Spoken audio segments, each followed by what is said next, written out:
French court found guilty on Wednesday 14 accomplices of the French militants behind the January 2015 attacks on the Charlie Hebdo satirical magazine and a Jewish supermarket in Paris.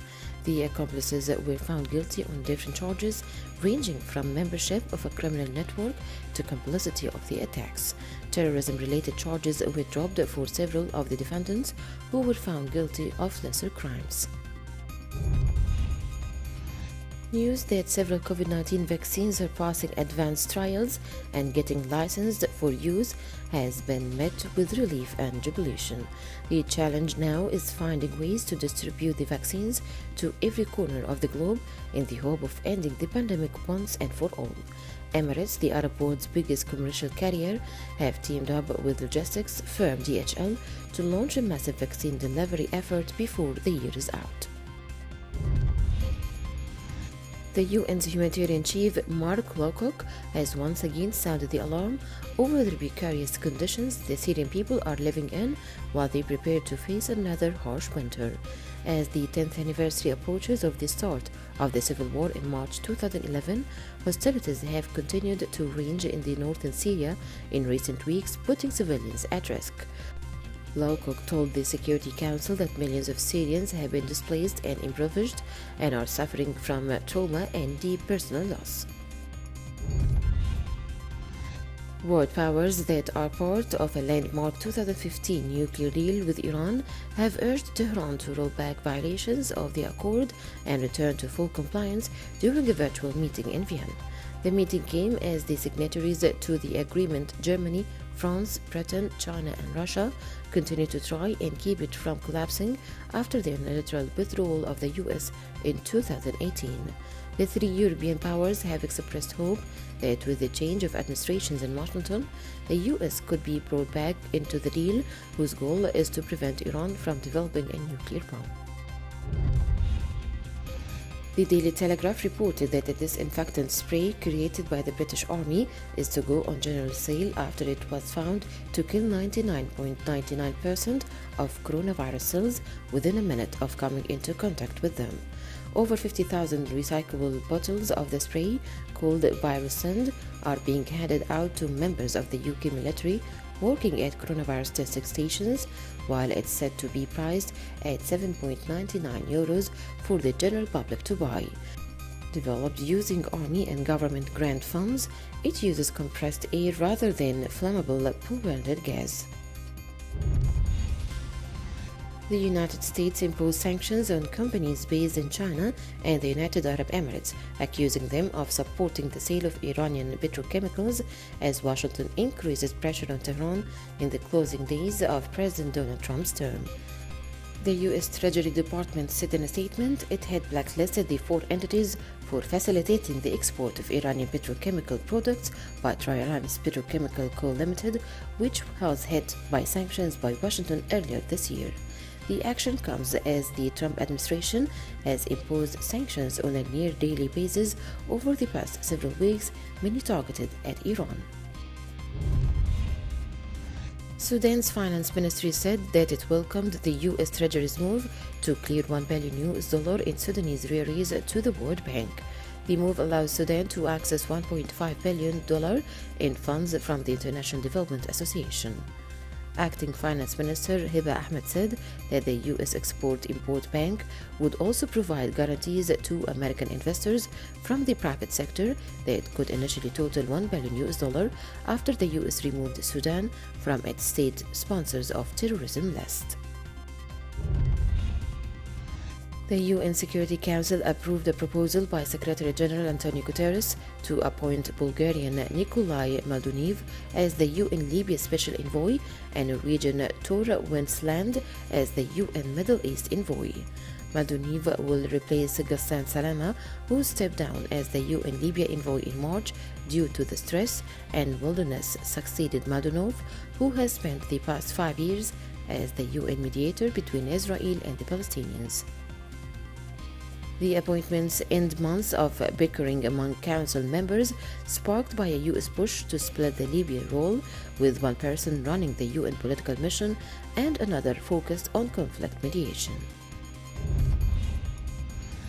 For generations, potters in the village of El Nazla have taken mud carried by the River Nile to craft their wares by hand using techniques they say date back to ancient Egypt. The potters manually mix clay, straw, and ash in open-air workshops before firing both in large traditional ovens fueled with wooden tires. The resulting urns and bowls are light brown in color, as well as seasonal dips in production due to less sunlight and more rain in the winter. Villagers said they are also contending with increased raw material prices and a drop in silt quality.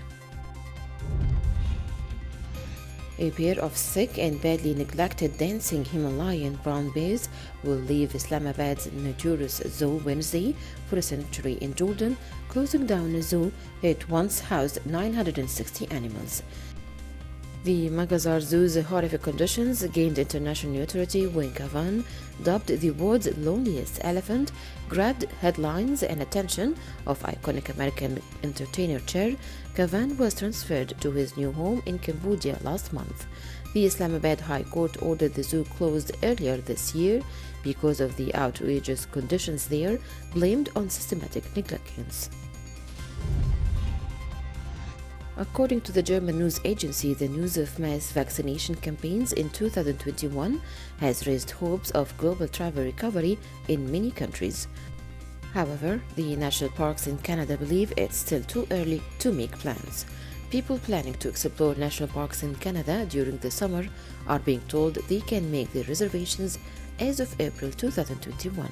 The bookings of overnight camping and tours are set to start in January, as many travelers seek reservations that include stay courses and guided trips.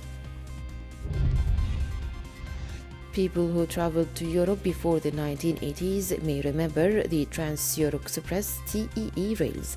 Now, and after decades of suspension amid the prosperity of low-cost airlines, Europe's largest rail companies have decided to revive the TEE network. The new night rails will link cities like Barcelona, Rome, and Warsaw.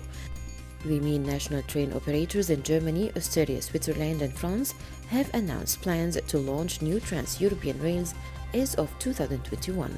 These plans aim to make traveling to Europe more eco-friendly with long, easy paths that connect large cities.